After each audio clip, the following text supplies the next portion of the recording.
오늘 말씀은 요한계시록 3장 14절부터 22절입니다. 요한계시록 3장 14절부터 22절입니다. 라오디게아 교회의 사자에게 편지하라. 아멘이시오 충성되고 참된 증인이시오 하나님의 창조의 근본이시니가 이르시되, 내가 네 행위를 아노니 네가 차지도 아니하고 뜨겁지도 아니하도다. 네가 차든지 뜨겁든지 하기를 원하노라. 네가 이같이 미지근하여 뜨겁지도 아니하고 차지도 아니하니 내 입에서 너를 토하여 버리리라. 네가 말하기를 나는 부자라 부요하여 부족한 것이 없다 하나 네 곤고한 것과 가련한 것과 가난한 것과 눈먼 것과 벌거벗은 것을 알지 못하는도다. 내가 너를 권하노니 내게서 불로 연단한 금을 사서 부요하게 하고 흰 옷을 사서 입어 벌거벗은 수치를 보이지 않게 하고 안약을 사서 눈에 발라 보게 하라. 무릇 내가 사랑하는 자를 책망하여 징계하노니 그러므로 네가 열심을 내라. 회개하라. 볼지어다 내가 문 밖에 서서 두드리노니 누구든지 내 음성을 듣고 문을 열면 내가 그에게로 들어가 그와 더불어 먹고 그는 나와 더불어 먹으리라. 이기는 그에게는 내가 내 보좌에 함께 앉게 하여 주기를 내가 이기고 아버지 보좌에 함께 앉은 것과 같이 하리라. 귀 있는 자는 성령이 교회들에게 하시는 말씀을 들을지어다. 아멘.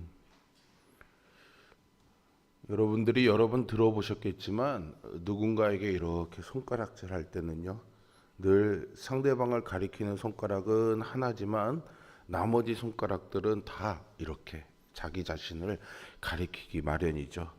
오늘날 교회를 비판하는 사람이 많지만요, 정작 그 사람 역시 다르지 않은 것을 보게 됩니다. 이렇게 자기의 본 모습을 보지 못하는 심각한 질병을 앓고 있는 교회의 실상은 우리의 자신을 돌아보게 합니다. 이제 7교회 중에 마지막인 라오디게아 교회는요, 앞서 4대 교회와 마찬가지로 예수님께 칭찬을 받지 못한 교회입니다.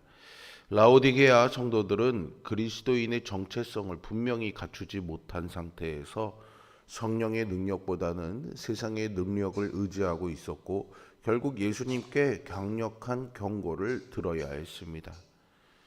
예수님은 본문에서 당신을 아멘, 즉 진실하고 또 충성되고 참된 증인으로, 또 거짓이 섞이지 않으신 분으로, 또한 창조의 근본으로서 세상의 모든 것들을 소유하고 계신 분으로 소개하십니다. 아멘과 충성됨과 참됨은 같은 의미의 다른 표현이라고 볼 수 있습니다. 주님이 아멘이시오 충성되고 참된 증인이시라면 그리스도의 몸된 교회도 그러해야 하겠지요.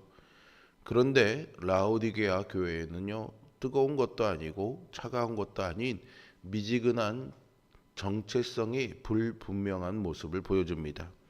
라오디게아 교회는요, 존재 목적을 잃어버렸습니다. 그래서 주님은 창조의 근원으로 오십니다. 세상 만물을 창조하신 주님이 존재의 의미를 잃어버린 교회를 새롭게 창조하시고자 오신 것이죠.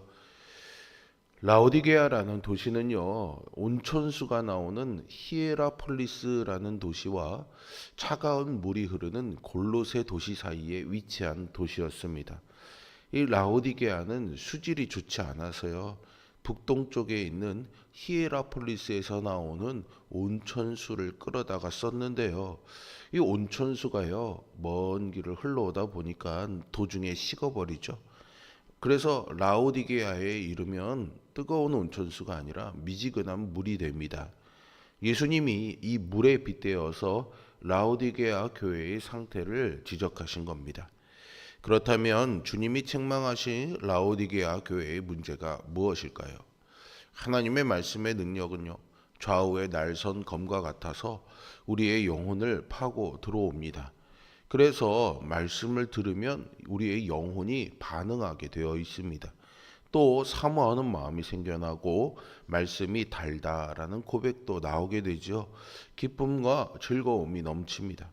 그런데 라오디게아 교회에서는 차지도 뜨겁지도 아니한 미지근한 반응이 일어납니다.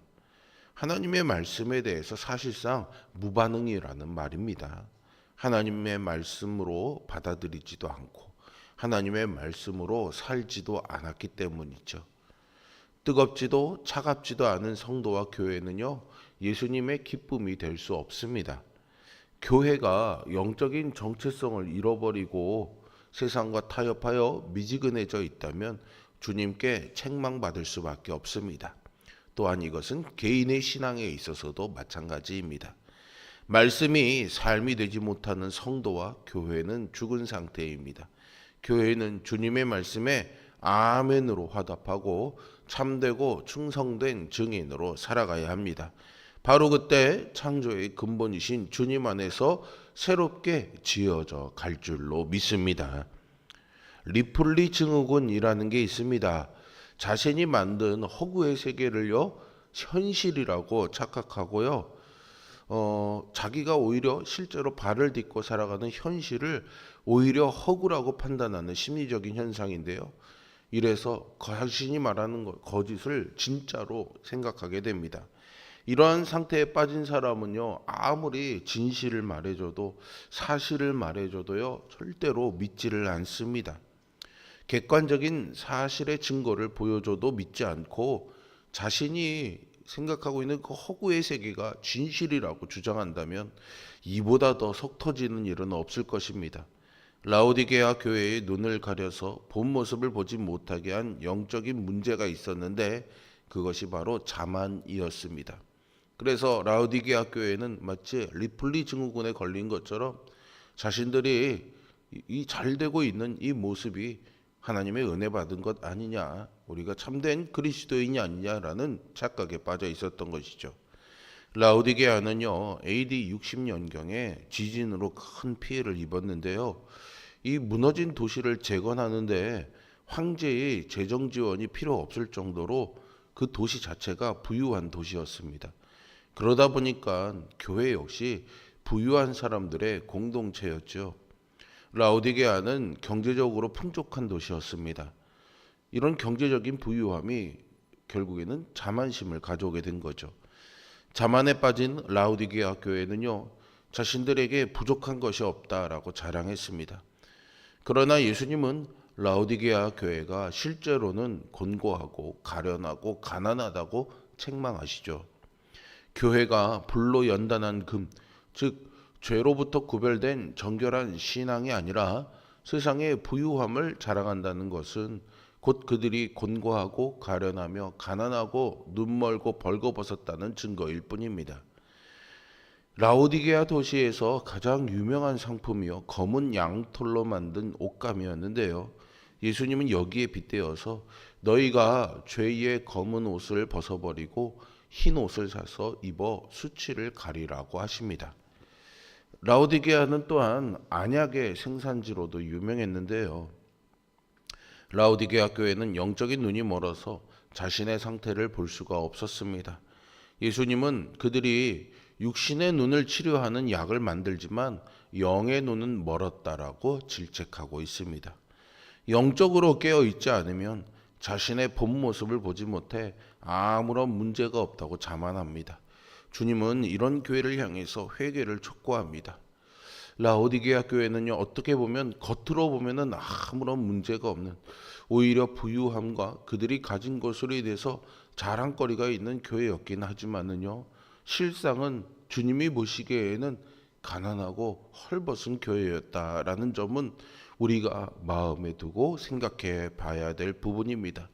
육신으로 보이는 것에 만족해서는 안 된다는 것이죠.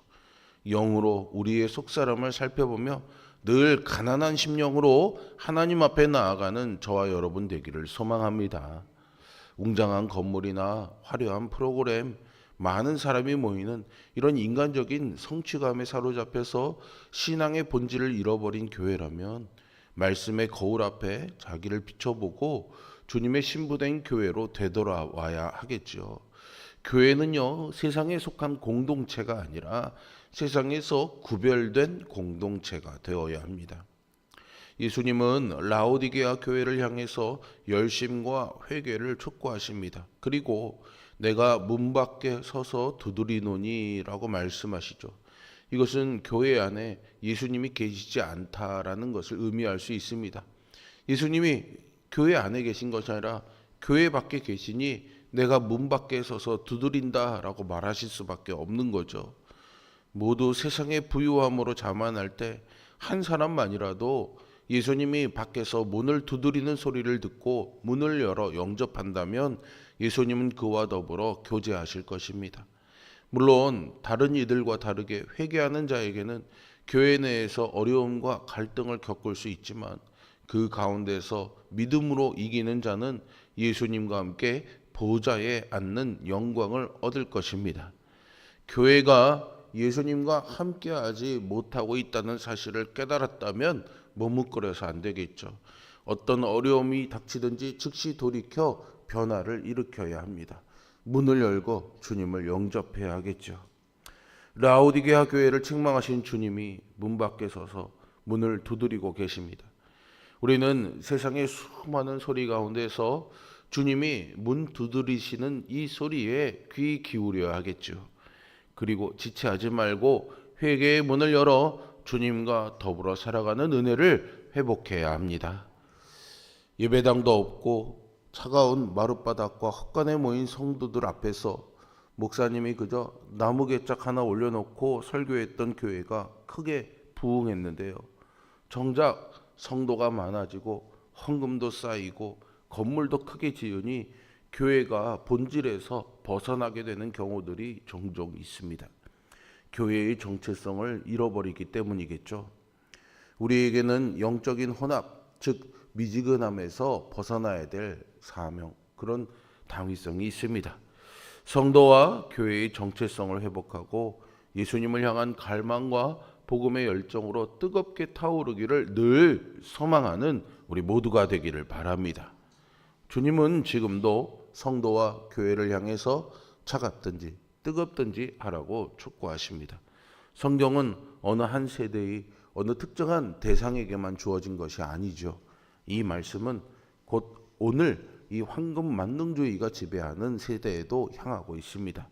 이제 우리는 주님과 황금 사이에서 적당히 신앙생활하려는 자만심을 버리고 열심을 품고 주님을 섬겨야 합니다. 오늘 이 새벽에 나와 기도하시며 여러분들의 마음 문을 열고 주님을 영접하여 세상의 것을 쫓는 것이 아니라 주님을 따르는 참된 성도로 살아갈 수 있기를 주님의 이름으로 축복합니다. 기도하겠습니다. 선하시고 거룩하신 주님, 오늘도 우리의 마음의 문 앞에서 문을 두드리고 계신다면 우리의 마음 문을 활짝 열고 주님을 우리의 심령에 두고 살아가는 우리 모두가 되게 하여 주시옵소서. 차갑든지 뜨겁든지 하라는 주님의 경고의 말씀을 정말로 절실하고 심각하게 우리의 마음에 받아들이게 하여 주시옵소서. 오늘이라는 평안에 자족하지 말게 하여 주시고 늘 깨어있는 우리들 되게 하여 주시고 죄와의 싸움에서 하나님 우리가 이 경계를 허물어뜨리지 아니하고 주님의 말씀 붙잡고 살아가는 이 영적 싸움을 치열하게 싸워나갈 때 도우시는 하나님의 은총을 경험하는 우리 모두가 되게 하여 주시옵소서. 눈에 보이는 것으로 그려 우리에게 주어진 것으로 만족하고 자족하는 삶은 중요하지만 그것으로 인해 자만하지 말게 하여 주시고 늘 겸손하게 은혜 주시는 주님께 무릎 꿇고 살아가는 우리 모두가 되게 하여 주시옵소서. 오늘도 이 믿음 가지고 주님 앞에 겸손한 마음으로 살아갈 때에 세상의 것에 이끌려가는 우리들 되지 말게 하여 주시고 믿음의 본질을 붙잡고 진실하게 살아가는 참된 성도 되게 하여 주옵소서. 예수 그리스도의 이름으로 기도합니다. 아멘. 하늘에 계신 우리 아버지, 아버지의 이름을 거룩하게 하시고